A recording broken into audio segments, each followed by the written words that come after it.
पुराने समय की वाणी है परमात्मा की। पहले कौड़ी हुआ करती, कौड़ी छोटी छोटी, फिर पैसे होते थे छोटे छोटे, फिर रुपया तो बहुत बड़ी चीज होती थी, अन्य होती थी। तो कहते हैं छोटे छोटे पैसे जोड़ करके तूने एक थैला भर लिया रुपयों का,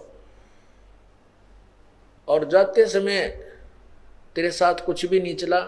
पहले क्या करते थे, बैंक तो होते नहीं थे, और जिसके पास 100, 200, 500, 1000 रुपये हो जाते, उसको एक थैले में डालकर जमीन में दाब दिया करते, कहीं को चोर ना उठा ले जाए, और उसको दबा करके भूल जाते कहाँ सी दाब रखा है। फिर वो मर जाता अचानक बूढ़ा, सोचा करता बाद में बताऊंगा, बच्चे जब कहीं बर्बाद ना कर दें अभी से। वो बूढ़ा मर जाता, फिर पैसे साथ ले जाता, नहीं ना दान कर पाता।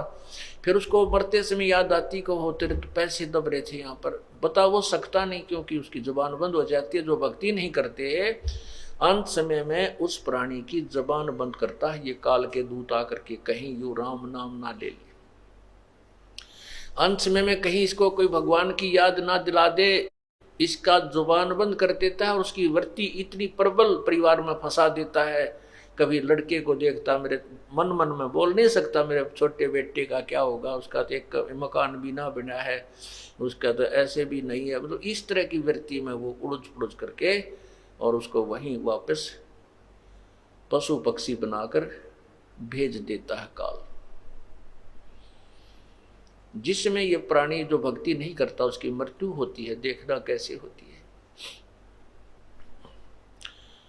उसकी जुबान बंद हो जाती है, खींच खींच कर श्वास आता है, क्योंकि जब गिनती के श्वास दिए हुए हैं भगवान ने, और जब श्वास रह जाते हैं कुछ शेष थोड़े से ही, उसी समय यमदूत आकर के इसके अंदर से इसकी जो है ना टीटवी दाब देते हैं, गर्दन दबा देते हैं, जुबान बंद कर देते हैं। जैसे जुबान को पैरालिसिस हो जाता है ऐसा कर देते, पूरा शरीर को ही पैरालिसिस टाइप हो जाता है।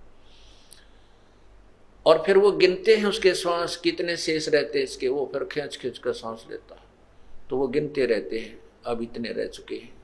पूरे होते ही वही बटन दबाकर उसको ले जाते हैं। उस समय उस यमदूत दिखाई देते हैं, उसको बेहोश हो जाता है, और वो डरता है, शरीर को छोड़ जाता है, टट्टी पेशाब निकल जाती है भयभीत होकर के। आप देखना जो परमात्मा की भक्ति करते हैं उनकी मृत्यु देखना, जब उसका पेशाब और टट्टी और आंखें भी आसानी से शरीर निकलता, उसको कोई पीड़ा नहीं होती। और जो भक्ति नहीं करते ऐसी दुर्गति होकर मरता है वो। और पहले तो यहाँ तक कहा करते कि इसके प्राण ना निकलते पापी के, गाय का पुच्छड़ पकड़ा दो, शायद कुछ थोड़ा बहुत पार हो जाए। ये टोटके है करवाया करते ये मूर्ख लोग। फिर कहते गंगा का जल ला दो, इसमें गंगा का जल घेर दो, इसका पंडा छूट जाता है, पीछा छूट जाता है। तो इस प्रकार भक्ति करने और ना करने वाले में बहुत अंतर है। परमात्मा कहते हैं आए हैं सो जाएंगे भाई राजा रंग फकीर, एक सिंहासन चढ़ चले एक जूड़े जा जंजीर। जाना तो सभी ने है, भक्ति कर रहे हैं वो भी शरीर छोड़ेंगे, जो नहीं कर रहे हैं वह भी छोड़ेंगे। जो शरीर भक्ति नहीं कर रहे हैं उनको तो यम के दूत बांध के ले जाएंगे एक मुर्जिम की तरह, और जो भक्ति करते हैं उनको परमात्मा विमान में बैठा कर ले जाएगा, सिंहासन पर बैठा। एक भगत जी बताओ था, कह रहा था जी मैंने एक बार स्वप्न आया कि मैं दादू साहब के जहाज में बैठा जाऊं था, ऊपर सतलोक की तरफ ले जा रहे थे, वो मेरे गुरु जी थे किसी जन्म में, और दादू साहब कबीर जी के शिष्य थे, परमात्मा मिले थे उनको बूढ़ा बाबा के रूप में। तो दादू साहब के जहाज में बैठा जाऊं था, और हमारे गांव की बहुत लंबी चौड़ी बनी थी, वहां पर बनी यानी जंगल होता है, और वहां मैं बालक से थे जब वहां आया करते, उसमें जाल होती थी पहले, उनका पील लगा करती, एक फल होता है जाल का पेड़ होता है, और वहां और भी बहुत से हम खेला कूदा करते बचपन में। वो दिख गया मैंने जहाज में गए, और मैं नो देखने लग गया, रे मैं तो यहाँ घूमा करता, यहाँ पर ऐसा खेला करता। ओहो, कहता इतने में मैं जहाज तो नीचे पटक दिया, और वहां आके पड़ा और पड़ते ही आंख खुल गई, यानी वो सपना टूट गया। तो पुण्यात्माओं, ऐसे ही हम मार खा जाते हैं, ऐसे ही हम वापस गिर जाते हैं इस लक 84 के चक्कर में। हमारे को अंत समय में यू काल कोई ना कोई ऐसी बीमारी याद दिवा देगा और मन का हो, ये तो बड़ा आनंद आ रहा था यहाँ पे, और उन सारे दुखों न भूल जा जो सारी उम्र पीड़ित रहा वो। तो पुण्यात्माओं, ये ज्ञान तत्व ज्ञान आपको इसलिए सुना जाता है कि आप सावधान रहें, आप मार ना खा जाएं जैसे पहले खा चुके हैं। तो कहते आए हैं सो जाएंगे राजा रंग फकीर, एक सिंहासन चढ़ कर जा एक बंधे जात जंजीर। बहुत अंतर हो जाता है।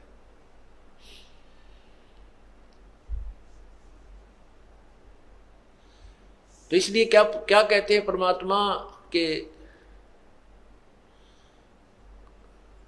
जैसे जब वो अंत समय में मरता है, सारी उम्र माया जोड़ जोड़ कर धर जाता है, और अंत समय में वो बच्चों को भी बताना भूल जाता है, अचानक मर जाता है, तो उसकी मृत्यु वहीं रह जाती है।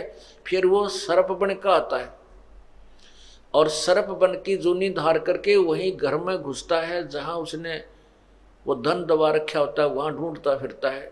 फिर वह बच्चे उसका मारे, लठ तोड़े, उसकी हड्डियों को पंसलियों को एक करें या मार डालें, फिर वो वही उन्हीं के हाथों मरता है करके। ऐसे दुर्गति हमारी होती रहती है, हमने इससे सावधान होना है। तो क्या बताते हैं, कौडी कौडी माया जोड़ी जोड़ भरा एक थैला रे, खाली आया खाली जागा संसार ना थैला रे। एक जगह शमशान घाट पर देखा था, याद नहीं आ रहा कहां पर लिखा था, उसमें लिखा था शमशान घाट इधर है, और नीचे एक श्लोक लिखा था कि ए भोले इंसान याद रखना कि कफन का जेब नहीं होती, कफन का जेब नहीं होती। जब तू यहाँ आएगा तेरे साथ कुछ नहीं आएगा, और जिस पर एक सिंगल कपड़ा तेरे ऊपर डाला जाएगा वो उसका जेब भी नहीं होगी, अर्थात तू कुछ नहीं ले जा सकेगा।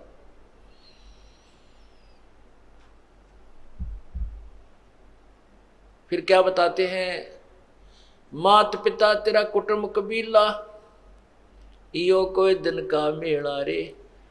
कुछ दिनों का मेला है ये आपका घर, और यहीं में लाया यहीं रे बिछुड़ जा, जागा हंस अकेला रे। यहीं यो मेला भरा था और यहीं एक एक करके ये खत्म हो जाएगा, बिछुड़ जाएगा। और जब अकेले यहां से चलोगे, सारे परिवार को छोड़कर, जब देखना क्या बनेगी आपके संग में, जो परमात्मा को याद नहीं करते। परमात्मा कहते हैं हिड़की दे दे रोएगी सुरता जब तू चल लेगी अकेली। आत्मा को कहते हैं जब बड़े पूरे परिवार ने छोड़कर जिसको तू अपना मान रही है, फिर पछाड़ खा खा रोएगी जब तू अकेली जाएगी यहाँ से, तेरा कोई साथ नहीं जाएगा। इसलिए परमात्मा की भूल मत गिरने दे। तेरा जितना संस्कार जिसके साथ जुड़ा है वो उस भूमिका को निभाते हुए परमात्मा को मत भूलिए। इतना ही कहना परमात्मा का। ये सारा कुछ जो है ना ज्ञान सुनाकर आपको इसी तरफ डाइवर्ट करना, आपकी वृत्ति को, इस दिशा को ही बदलना थोड़ा सा। फिर कहते हैं एक डाल पर दो पक्षी बैठे, एक गुरु एक चेला रे। और चेला तो चंचल है भाई, गुरु निरंतर खेला रे। अब क्या बताते हैं कि जैसे आगे निर्णय देते हैं कौन तो गुरु है कौन चेला है। अब जैसे ज्ञान मार्गदर्शन करना, तो इस दास आपका गुरु है और आप शिष्य हो। और फिर आपको जो नाम दे दिया है, फिर आपने कैसे जो नाम दिया है उसको, वो तो आपका गुरु और चित्त, अर्थात जैसे गुरु जी के प्रति आपका अटूट भाव, अटूट श्रद्धा, अटूट ध्यान लगा रहना चाहिए, गुरु जी की तरफ आपकी वृत्ति सदा रहनी चाहिए। ऐसे ही फिर जब नाम आपको मिल जाता है तो सिमरण करते समय उस शब्द को जो मंत्र दे रखा है वो तो आपके गुरु की तरह, और चित्त को चेला बनाकर उसके ऊपर सिमरण पर लगाए रखना है। कहते हैं इस पद का तुम भेद सुनो, वो कौन गुरु कौन चेला रे। रामानंद का कहे कबीरा, शब्द जो मंत्र आपको दिया है वो गुरु और चित्त अर्थात उसके ऊपर मन को लगाए रखना, वो तेरा वो शिष्य है। यानी चित्त को उस मन के ऊपर मंत्र के ऊपर लगाए रखना, भक्ति करते रहना, ऐसा परमात्मा हमें समझाते हैं।